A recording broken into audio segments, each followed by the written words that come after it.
care and protection that a loving parent would provide. Jesus sees that in God the Father, that provision would wrap around us as a mother hen would embrace its chicks. The next verse 3, I think, is given there. There you go.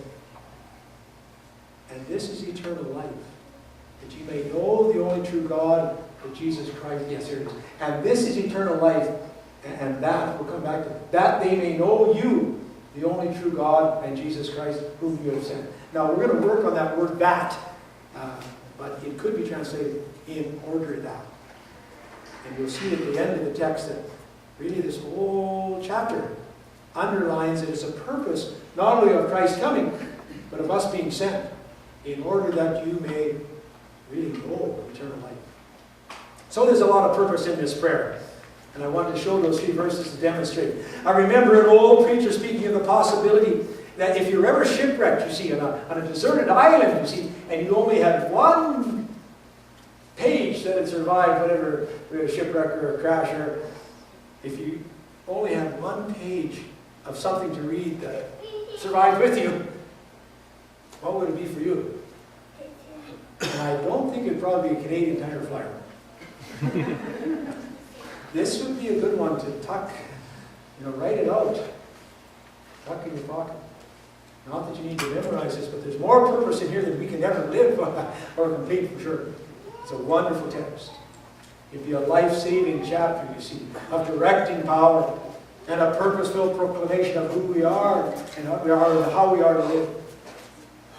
There's truth, and it goes on in verse 13, and there's much still. I came that you may have life, that you may have joy. So in the middle of this section is wonderful teachings. And in order that you might have joy.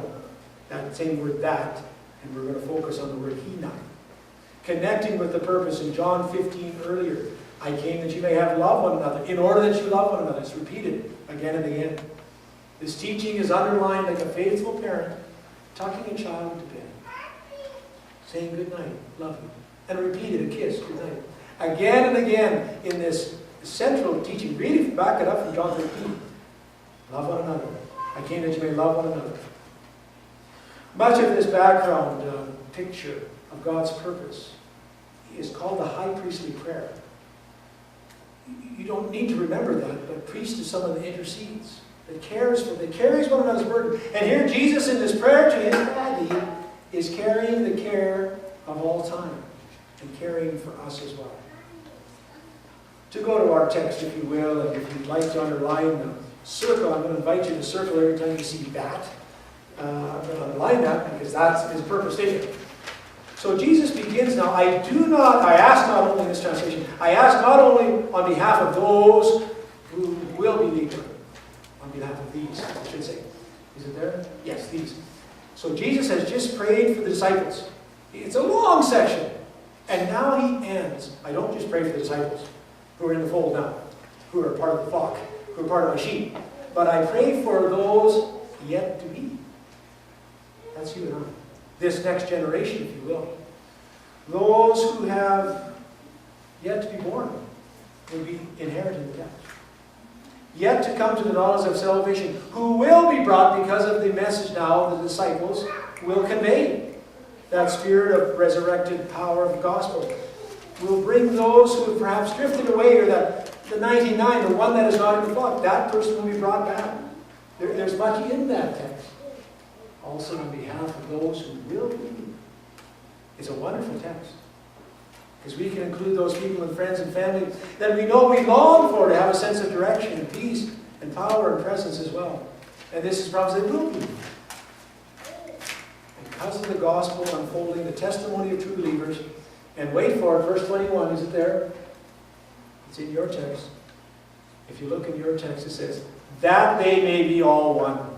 And if you were to interpret it as the Greek is, the hina is really in order. That is a very purposeful and directed statement.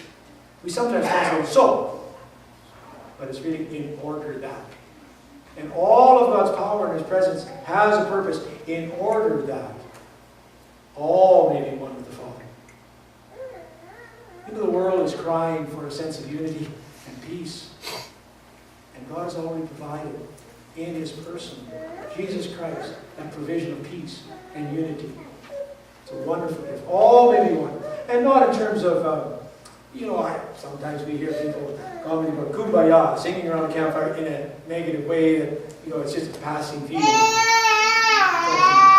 a good thing to do, sit around a campfire and sing with friends. Wonderful. But with this unity and freedom is a respect for values of life in the unity of God. So it's an amazing concept, and we'll never understand that fully. But I was taken back, and because I had my sermon done early, I preached the other one last Sunday at Hammond. It's been a real privilege to look at a little more time and look at some of the Greek phrasings here. And it's been really fun in many ways. But as I looked at this call for unity and integrity and oneness with the Father, I happened to be scrolling through television. I was going to catch some TSN highlights of the playoffs, and it just flashed the word polygamy. I said, what? So, has anybody seen this? It's a reality. I hope don't tell me. I don't want to know. Anyway, I watched it because it was 3 couples, and it was kind of intriguing. They were setting up a commune, and then they were looking at 12 couples, and they were going to live together. But I suppose it's okay. But as it underlined, like we weren't just going to share economically, but emotionally, we're going to be all together sexually. It was a kind of weird thing, looking for unity in the wrong places. And in the midst of that, I watched probably 4 or 5 minutes, but it was enough time to realize that there was disputes already, sharing each other's husband toys. It didn't work. You see, even in this reality show, it didn't work. But what they said was, one of the women said, you're not following the rules. We agreed we'd be honest. And if there's ever disappointment, we would tell each other. But the longing for unity in the wrong places. God calls us to unity as with the Father and the Son. And out of that will flow a unity and a community that transcends anything that we could try to contrive, you see. Verse 21 also has a second purpose, and if I may read that. I pray that they may all be one, even as the Father and I are in them. It's really Easter. This is as close to Eastern thought as we probably get. I and the Father is one. I'm in you, you're in me. It repeats it many times, so he's quite intentional. It wasn't just a slip of the pen, you see, or something that kind of rolled up. But it's an Eastern mindset. It's something like you've got a friend, and that friend is my friend. Well, then the other friend is my friend. So it kind of has that circle reality with it. But with that, I pray that all may be one, even as the Father and me, I and them, that they may be in us. And again, the word "that" is there. There it is. It can be translated "so," but an underlining phrase, in order that. So it's not just unity to feel good about, we feel good about being, kind of tight with the Father, and He's with us, we're embraced by His love. But I said, others experience this unity as well. It's kind of like a double happening here, purpose here. That you may be one with the Father, but then all people be one, and you're part of that too. There's stages in life where we think about probably these things a little more. It might be as young people, looking for purpose and direction. It might be in the midst of having those child raising years, where that things are kind of crazy with all the deadlines and details, you see? Or maybe more kind of transition of life, or looking at retirement. And maybe it's holidays, or maybe it's in the midst of work. There's stages of life. But we're invited to be so convinced that God is providing us purpose, that there is meaning in life. And here is a message from the Master of Direction, that our purpose is to be one with God, in complete unity with Him, and to share that unity and love with one another. This teaching is not just for neurosurgeons, you see, or rocket scientists, or some self-help gurus. This is a teaching that Jesus intended for these fishermen, you see, for these common people, that in the mystery of unity, do know that I am with you, and you're called to share that unity with one another, and of course, to love. It's an amazing call. Verse 22 continues. The glory which I've been given me, I've been given them, that they may be one even as we are one. And it's repeated.